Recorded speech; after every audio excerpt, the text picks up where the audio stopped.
कल्पना कीजिए, हर बार जब आप अपना फोन उठाते हैं तो आप पृथ्वी का एक टुकड़ा पकड़े हुए होते हैं जिसे जमीन के बहुत नीचे से निकाला गया है। लेकिन ईमानदारी से कहें तो इन रेयर मटेरियल्स को जमीन से निकालना यह एक गंदा काम है।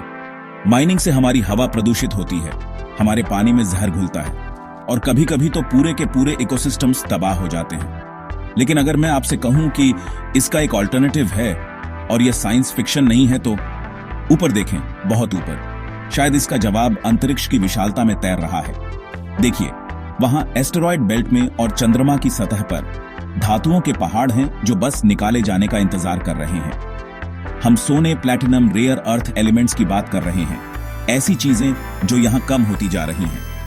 कुछ एस्टेरॉयड इतने रिच हैं कि वे पृथ्वी पर हर व्यक्ति को अरबपति बना सकते हैं, कम से कम कागज पर तो।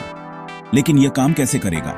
कल्पना कीजिए, जंगलों को खोदने वाले बुलडोजर की बजाय हम एस्टेरॉयड या चंद्रमा की चट्टानों को सावधानी से माइन करने के लिए रोबोट भेजते हैं। कोई प्रदूषण नहीं, किसी इंसान की जान को खतरा नहीं, कोई जंगल नहीं काटे जाएंगे। यह भविष्य की बात लगती है, लेकिन स्पेस एजेंसियां और प्राइवेट कंपनियां पहले से ही इस पर काम कर रही हैं। नासा, इसरो और स्पेसएक्स और प्लैनेटरी रिसोर्सेज जैसी कंपनियां इस सपने को हकीकत में बदलने के लिए अरबों का इन्वेस्टमेंट कर रही हैं। यकीनन यह इतना आसान नहीं है। टेक्नोलॉजी महंगी है, स्पेस में जाने के लिए बहुत ज्यादा फ्यूल लगता है। जीरो ग्रेविटी में माइनिंग, यह एक बिल्कुल नई चुनौती है। और फिर यह सवाल है, इन सभी रिसोर्सेज का मालिक कौन है? स्पेस लॉ अभी थोड़ा वाइल्ड वेस्ट जैसा है।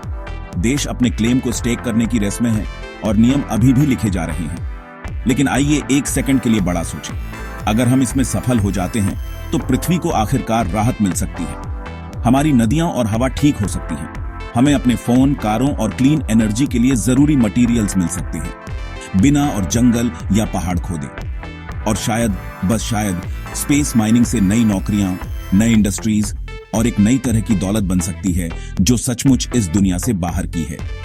तो अगली बार जब आप अपना फोन इस्तेमाल करें, याद रखें, इसका भविष्य सितारों में लिखा हो सकता है।